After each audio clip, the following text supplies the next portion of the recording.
गजाननं भूतगणादिसेवितं कपेतजम्बूफलचारुभक्षणम् उमासुतं शोकविनाशकारकं नमामि विघ्नेश्वरपादपङ्कजम्। ॐ अथ श्री कार्तिक मास महात्म्यंतर्गते नवमोऽध्यायः। ॐ श्रीमन्नारायणे नारायणे नारायणे भजमनि नारायण नारायणे नारायणे लक्ष्मी नारायण नारायणे नारायणे राघव नारायण नारायणे नारायणे माधव नारायणे नारायणे नारायणे श्रीमन्नारायणे नारायणे नारायणे भजमनि नारायणे नारायणे नारायणे। प्रेम से वृंदावन बिहारी लाल की जय। अथो श्री नारद उवाच अथ वृंदा तु सा देवी स्वप्नमध्ये ददर्शः भर्तारं महिषारूढं तैलाभ्यांगं दिगंबरम्। नारद जी ने कहा कि इधर वृंदा ने स्वप्न में अपने पति को भैंसे पर आरूढ़ तेल लगाए हुए तथा दिगंबर वेश में देखा। जब भगवान विष्णु ने विचार किया कि इसका पतिव्रत भंग कैसे किया जाए, वह काले फूलों की माला धारण किए हुए भूतादिक गणों के साथ दक्षिण दिशा की ओर जा रहा था। उसका सिर मुंडा हुआ था और वह अंधेरे से घिरा हुआ था। अपना नगर समुद्र में समा गया है, यह देखकर वह नारी सोते से जाग पड़ी और स्वप्न के विषय में सोचने लगी। जगने के बाद भी वह सूर्य के भीतर छिद्र था। उसे स्थिर देख कर उसे अरिष्ट सूचक मानकर भय से व्याकुल होने कर रोने लगी। फिर स्वयं को दुखी अनुभव कर कुछ आराम पाने के दृष्टि से वह गौशाला, मकान की छत, उपवन तथा नगर के बीच में गई। वह एक उपवन से दूसरे वन में गई, परंतु कहीं भी सुख नहीं पा सकी। तभी वृंदा ने सिंह जैसे मुख वाले 2 राक्षसों को देखा। जब वह भयभीत होकर भागने को हुई तो उसी समय उसकी दृष्टि एक शांत तपस्वी पर पड़ी, जो अपने शिष्य के साथ मौन धारण किए बैठा था। वह भय के कारण उसके कंठ में अपनी भुजाएं डालकर लिपट गई तथा इस प्रकार कहने लगी, हे मुनि, मैं आपकी शरण में आई हूँ, मेरी रक्षा कीजिए। मुनि ने उसे भयभीत देकर उसके पीछे आने वाले राक्षसों को अपनी हुंकार मात्र से ही दूर भगा दिया। ऋषि की हुंकार मात्र से ही राक्षसों को भयभीत तथा पीछे हटा हुआ देखकर वृंदा ने मुनि को दंडवत प्रणाम करते हुए इस प्रकार कहा। वृंदा बोली, हे कृपा निधान, आपने मुझे घोर संकट से बचाया है। अब मैं आपसे अपने पति की जय पराजय के विषय में जानना चाहती हूँ।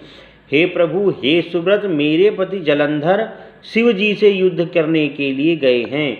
युद्ध का परिणाम क्या होगा? नारद जी बोले। वृंदा की बात सुनकर मुनि ने दयापूर्वक ऊपर की ओर देखा। उसी समय 2 बानर कहीं से आकर नमस्कार करते हुए उनके सामने खड़े हो गए। फिर कुछ देर बाद ही मुनि का संकेत पाकर वे दोनों बंदर आकाश में चले गए तथा आधे क्षण के बाद ही पुनः आकर सामने खड़े हो गए। उनके हाथ में जलंधर का सिर तथा कबंध था। उसे देखकर पति वियोग से व्याकुल वृंदा मूर्छित हो पृथ्वी पर गिर पड़ी। तब मुनि ने अपने कमंडल का जल छिड़ककर उसे चैतन्य किया। उस समय वह अपने पति के मस्तक पर अपना मस्तक रखकर रोने लगी।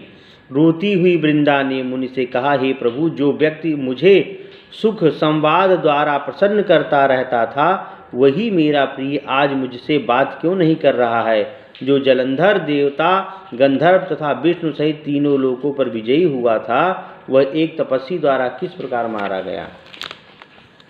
हे कृपानिधि मुनिश्रेष्ठ, आप मेरे प्रियतम को जीवित करने में समर्थ हैं, अतः इसे पुनर्जीवित कर दीजिए। नारद जी बोले, वृंदा के वचनों को सुनकर मुनि ने हंसते हुए कहा, जिसे रुद्र द्वारा युद्ध में मारा गया हो, मैं उसे जीवित करने में असमर्थ हूँ, फिर भी तुम पर कृपा करके इसे जीवित किए देता हूँ।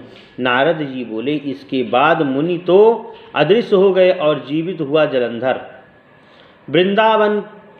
वृंदा का प्रीतिपूर्वक आलिंगन करने लगा। अपने पति को जीवित देकर वृंदा प्रसन्नता में भर गई था। उसी दिन उसी वन में रहती हुई बहुत दिनों तक उसके साथ रमण करती रही। बहुत समय तक रमण करने के बाद जब उसने यह जाना कि उसके साथ रमण करने वाला तो विष्णु है, तब वृंदा अत्यंत क्रोध में भरकर इस प्रकार बोली। वृंदा ने कहा, तुम्हारे स्वभाव को धिक्कार है, तुम पराई स्त्रियों का शील हरण करते हो।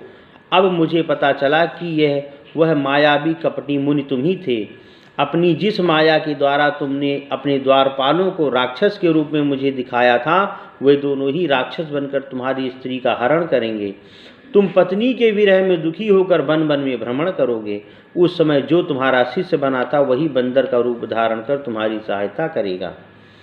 फिर उसने विष्णु को यह शाप भी दिया कि तुम शिला रूपी बन जाओ। विष्णु जी बोले, तुम भी मुझे वृक्ष बनकर प्राप्त करो। नारद जी बोले, इसके बाद वृंदा अपने पति का ध्यान करती हुई चिता में भस्म हो गई। विष्णु के द्वारा रोके जाने पर भी वह अपने ध्येय से विचलित नहीं हुई। तब विष्णु भी उसके वियोग में उसकी चिता भस्म में ही रमते हुए उसी स्थान पर बने रहे।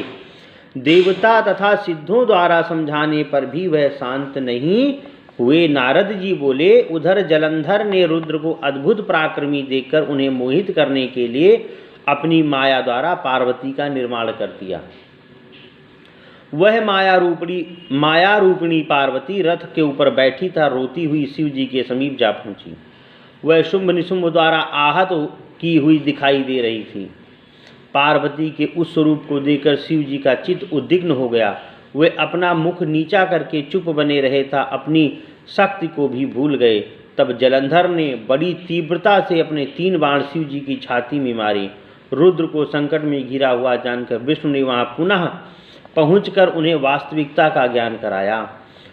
वास्तविकता को जानते ही शिव जी ने अत्यंत उग्र रूप धारण कर लिया, जिसे देखकर बड़े बड़े राक्षस विभिन्न दिशाओं तथा आकाश में भाग गए। तब शिव जी ने शुंभ तथा निशुंभ को यह शाप दिया, भविष्य में यह पार्वती ही युद्ध में तुम लोगों को मारेगी। तदुपरांत जलंधर तेजी से बाण वर्षा करने लगा। पृथ्वी पर उस बाण वर्षा के कारण सर्वत्र अंधकार छा गया। जब तक शिव जी ने उन बाणों को काटा तब तक जलंधर द्वारा परिघ प्रहार से बलवान नंदी को घायल करके युद्ध क्षेत्र से भगा दिया गया। शिव जी ने उन्हें रोकने की बहुत चेष्टा की, परंतु युद्ध भूमि में टिक नहीं सकी। जिस समय वृंदा का पातिव्रत खंडित हुआ था, उसी समय जलंधर अल्पायु और क्षीण विक्रम हो गया था। उस आश्चर्य को देखकर भक्तवत्सल श्री विष्णु ने अपने सुदर्शन चक्र में अपना वैष्णव तेज स्थापित कर उसे शिव जी को दिया। शिव जी ने भी उसे अपना शैव तेज स्थापित किया।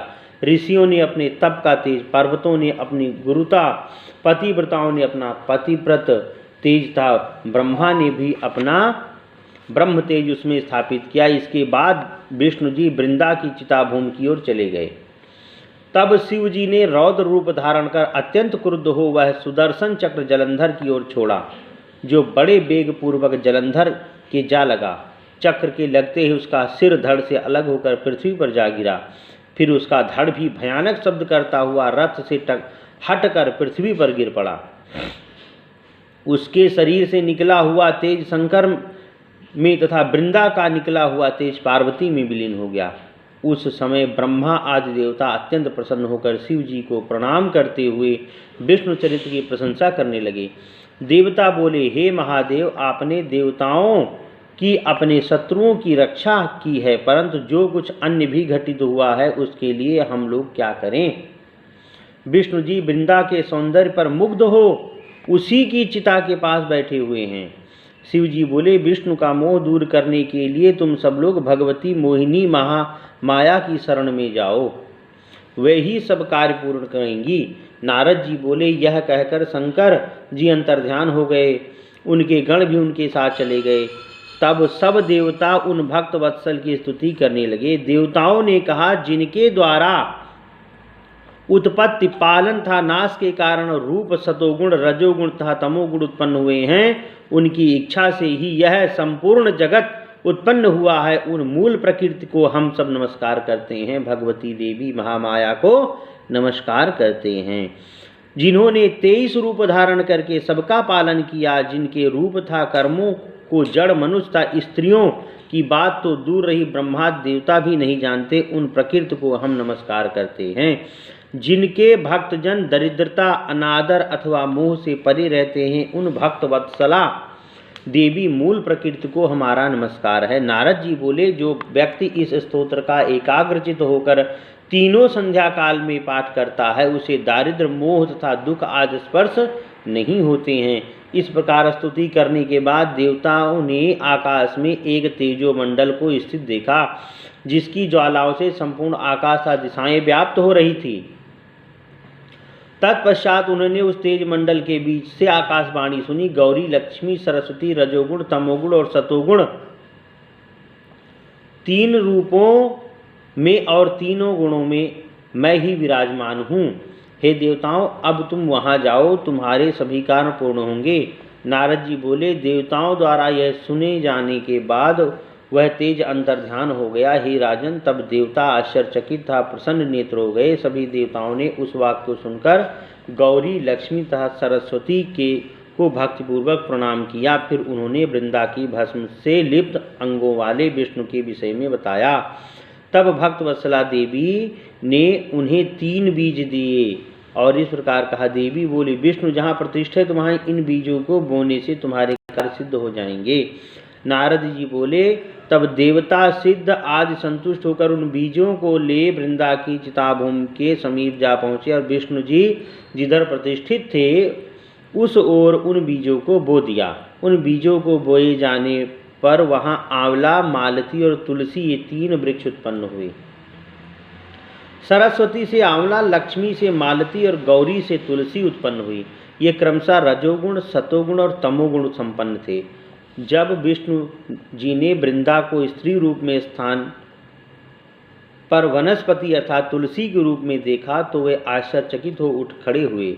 लक्ष्मी ने पहले मालती को ईर्षापूर्वक अपना बीज दिया था, अतः उससे उत्पन्न मालती भी ईर्षालु हुई। इसी कारण मालती का नाम बर्बरी पड़ा और वह निंदनीय मानी गई। इसके विपरीत आंवला और तुलसी विष्णु के प्रिय बने।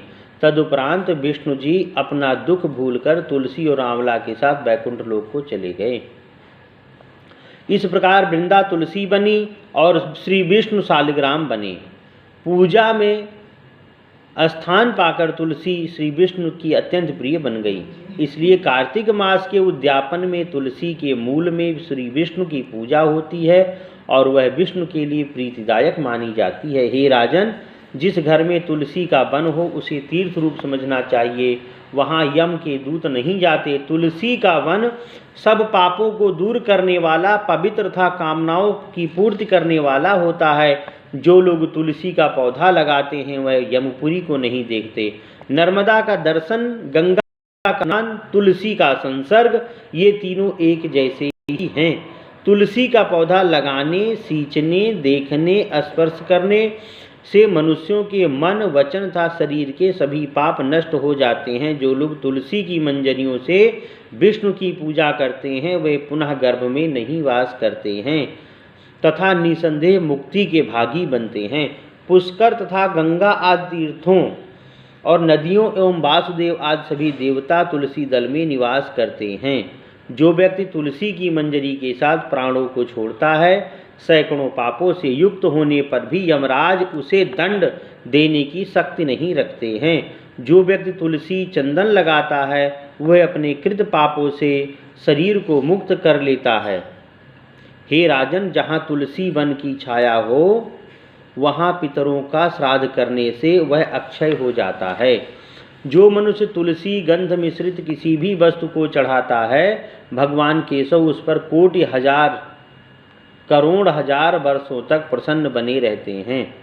जो मनुष्य कार्तिक मास में तुलसी मंजरी से हरि पूजा करता है वह पत्ते पत्ते से मोती चढ़ाने का फल प्राप्त करता है। हे राजन, जो व्यक्ति आंवले के वृक्ष की छाया में पिंडदान करता है उसके नरक में स्थित पितर भी तृप्त हो जाते हैं। हे राजन, जो मनुष्य मस्तक, हाथ, मुख अथवा शरीर पर आंवले के फल को धारण करता है उसे साक्षात विष्णु ही समझना चाहिए।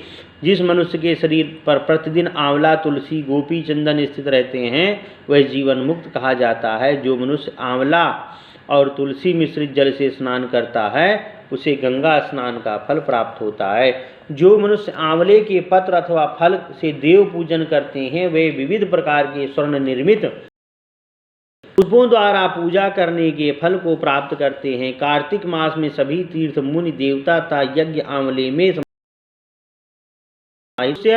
कार्तिक मास में तुला किए गए सूर्य में द्वादशी तिथि को तुलसी अथवा आंवले के पत्तों को तोड़ता है वह अत्यंत गर्हित नरक को प्राप्त होता है। जो मनुष्य कार्तिक मास में आंवले की छाया में भोजन करता है वह 100 वर्षों तक अन्न संसर्ग जन्य पापों से छूट जाता है। जो मनुष्य कार्तिक मास में आंवले की जड़ में विष्णु का पूजन करता है उसने मानो सभी तीर्थों में विष्णु का पूजन कर लिया है। धर्म, काम तथा अर्थ की इच्छा रखने वालों को तुलसी, आंवला तथा रुद्राक्ष की माला नहीं त्यागनी चाहिए, अर्थात इनकी माला हमेशा पहननी चाहिए। जितने दिनों तक मनुष्य के गले में आंवले की माला रहती है उतने हजार वर्षों तक वैकुंठवास मिलता है। कलयुग में जो मनुष्य जितने दिनों तक आंवले की माला रहता है उतने समय तक भगवान केशव उसके हृदय में विराजमान रहते हैं। आंवले और तुलसी की उत्पत्ति कथा को जो लोग भक्तिपूर्वक सुनते हैं, सुनाते हैं वे अपने पितरों सहित अग्नितुल्य विमान में बैठकर स्वर्ग को प्राप्त होते हैं। श्री पद्म कार्तिक महात्म जलंधर वध नाम नवमोऽध्यायः। श्रीमन्नारायणे नारायणे नारायणे भजमने नारायण नारायणे नारायणे राघव नारायण नारायणे नारायणे लक्ष्मी नारायण नारायणे नारायण। प्रेम से वृंदावन बिहारी लाल की जय।